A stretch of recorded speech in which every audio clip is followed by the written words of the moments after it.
परम शांति। जो निधिवन में रात को बताया जाता है कि जो श्रृंगार की चीज़ें रखी हैं वो सब इधर उधर हो जाती हैं। थोड़ा प्रसाद भी खा लेते हैं, पान भी चबा के रख जाते हैं।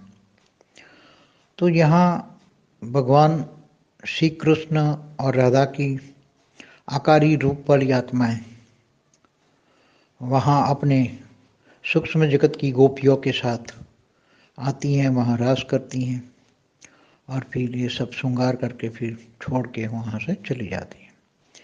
ये बात तो सही है कि जहाँ जहाँ भी श्री कृष्ण के मंदिर हैं वहाँ श्री कृष्ण के अलग अलग रूप रहते हैं।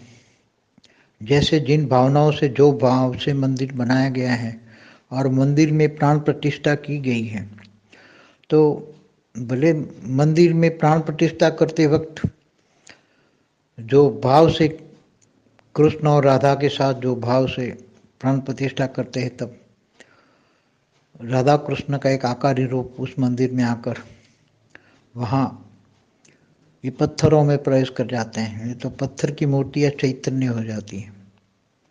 वो साधारण ये बात नहीं है। लोगों की ये समझ में नहीं आएगा कि प्राण प्रतिष्ठा जब करते थे, ओरिजिनल प्राण प्रतिष्ठा जो उसका ये विधि थी, पहले ब्राह्मण जो करते थे, तब किसी भी देवी देवताओं की प्राण प्रतिष्ठा करते हो मंदिरों में, तब वो देवी देवताओं का एक आकारी रूप आकर इस मंदिर में रह जाता था और जो इस मूर्ति की पूजा करते थे उनको ये फल देता था।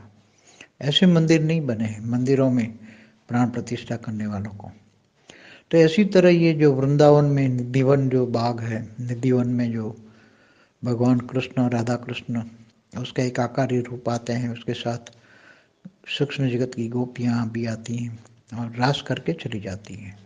मगर वो किसी को भी आकारी रूप में दिखेगा नहीं, वो सूक्ष्म जगत की बात है। आकारी रूप में आते हैं तो आकारी रूप में आकर वो चले जाते हैं और पान भी चबाते हैं, भोग भी खाते हैं और जो श्रृंगार का सामान है वो भी पहनते, फिर उतार के रख के चले जाते हैं।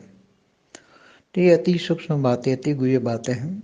आते हैं, बात सही है, ये एकदम परफेक्ट बात है। आते हैं निधिवन में और उसको आम लोग नहीं समझ पाएंगे। जो लोग बहुत आस्तिक हैं, मतलब जो राधा कृष्ण को एकदम मानते हैं, परफेक्टली मानते हैं, तो वो जरूर समझ पाएंगे इस बात को। परम शांति।